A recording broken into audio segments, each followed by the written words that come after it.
प्रभु को आज तक किसी ने भी प्राप्त किया है तो प्रेम से प्राप्त किया है। अगर किसी को मोक्ष प्राप्त हुआ है तो प्रेम से ही। आत्मरति, रति कहते हैं प्रेम को। ज्ञानी को अभेद आत्मरति प्राप्त होती है और भक्त को अभेद होते हुए भी भेद प्रेम रति प्राप्त होती है। प्रेम के दोनों स्वरूप हैं, प्रिया प्रीतम, श्यामा श्याम। इनको बिना प्रेम के द्वारा न देखा जा सकता है न पाया जा सकता है, और प्रेम सबसे दुर्लभ वस्तु है। प्रेम प्राप्ति के लिए मरना होता है, मैं को मारना होता है, मन को मारना होता है, इंद्रियों को मारना होता है, संपूर्ण जगत से अपनापन हटाकर एकमात्र आराध्य देव में जहां अपनापन हुआ तहां प्रेम होता है। अपनापन अपनी तरफ से प्रभु के लिए संपूर्ण व्यक्ति वस्तु स्थान से समेट कर वहां लगाना होता है, यही साधना होती है। फिर जो रंग आता है वो आराध्य देव की तरफ से आता है। संपूर्ण शरणागति आराध्य देव की तरफ से स्वीकृत होते ही वो दिव्य आनंद में डूब जाता है।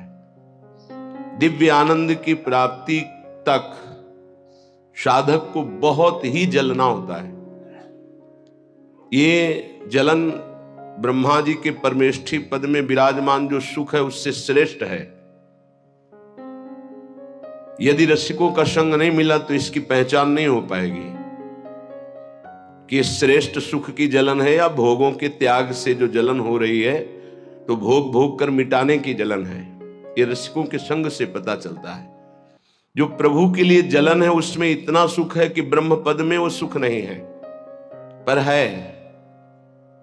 जो मैं ऐसा जानती प्रीति किए दुख होए, तो नगर ढिंढोरा पीटती अजी प्रीति न करियो कोई।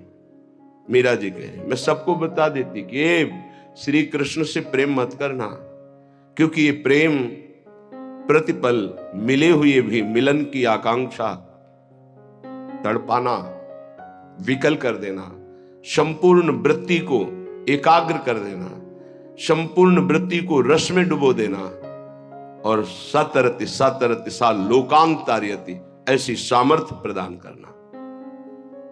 आप ऐसा समझ लीजिए कि लोहे में काटने की ताकत नहीं, पर लोहा जब अग्नि में तपाकर और घन के द्वारा प्रहार किया जाता है तो वही तीक्ष्ण धार वाला अस्त्र बन जाता है। पर तपाना और तत्काल निकाल कर पानी में डालना, फिर घन की चोट पहुंचाना, फिर रगड़ कर उसके धार बनाना, तब वो अस्त्र बनता है।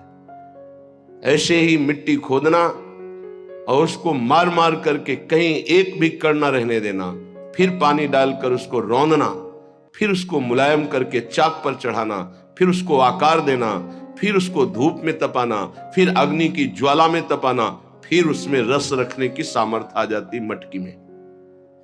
ऐसे ही जीवन उपासक का होता है। ऐसी मार पड़ती है काम क्रोध लोभ मोह मद मत्सर की, सब उसे सहना होता है।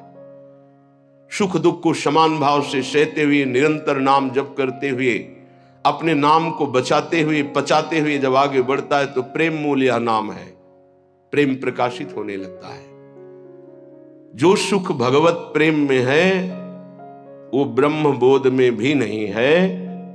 जो सुख भगवत रूप में है वो निर्विशेष ब्रह्म में भी नहीं है, क्योंकि निर्विशेष ब्रह्म में स्थित श्री शुकाचार्य, श्री जनक जी महाराज, श्री शनकादि, भगवान शंकर, ये सब रूप के दर्शन के लिए व्याकुल देखे गए, ये नाम जापक पाए गए, ये भगवत कथा अनुरागी पाए गए। तो निर्विशेष ब्रह्म में भी जो सुख नहीं है वो सविशेष साकार भगवान के रूप का स्वाद, ये सबसे श्रेष्ठ, ये प्रेम प्रकाशित करता है। फिर ये तो निकुंज उपासना, जो सगुण निर्गुण ब्रह्म ते न्यारो, ये तो अद्भुत प्रेम के खिलौना दो खेलत हैं प्रेम खेल। इसमें तो प्रेम के बिना प्रवेश ही नहीं हो सकता। प्रेम दुर्लभ वस्तु है, ये प्रेमी जनों के द्वारा ही प्राप्त होता है। जो भगवत प्रेमी महात्मा हैं उनके संसर्ग से, उनके परमाणुओं से, उनकी दृष्टि से, उनके वचनों से इस प्रेम मार्ग का हृदय में स्थापन होता है, प्रेम मार्ग में चलना होता है, प्रेम को प्राप्त करना होता है। बिना रसिकों के संग के रंच प्रेम का प्रादुर्भाव नहीं हो सकता, चाहे जितनी बड़ी साधना कर रहा हो कोई। रेमन रसिकन संग बिन रंच न उपजय प्रेम। प्रेम, इसमें बहुत सहनशीलता चाहिए। बड़ी वस्तु प्राप्ति के लिए छोटी वस्तु में कहीं राजी ना हो जाए, पहली शर्त। जैसे किसी को 1 अरब रुपया चाहिए, 100 रुपया दिया जाए तो कैसा लगेगा? उसे बुरा लगेगा। क्या होगा इससे? हमारी तो बहुत बड़ी संख्या है, मांग हमारी बहुत बड़ी है। ऐसे ही भगवत प्रेम प्राप्ति के मार्ग के उपासक को ब्रह्म पद, देवराजेंद्र का पद और सम्राट पद, योग की सिद्धियां और मोक्ष पद, ये भी बहुत ऐसे लगता है 100 रुपये के समान। 1 अरब की प्राप्ति वाले को जैसे 100 रुपया, ऐसे ही प्रेम प्राप्ति वाले को ये सब लगता है। इसलिए कह रहे मुझे ये नहीं चाहिए। दिए मानम न ग्रहणंति, देने पर भी वो नहीं लेते।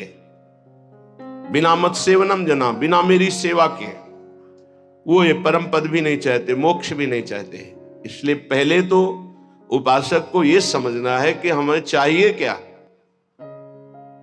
भोग मिला, भोग भोग लिए, जैसी वृत्ति हुई वैसे ही चल दिए, जैसा मन आया वैसे ही क्रीड़ा कर रहे हैं। तुम्हारा लक्ष्य क्या है? प्रेम।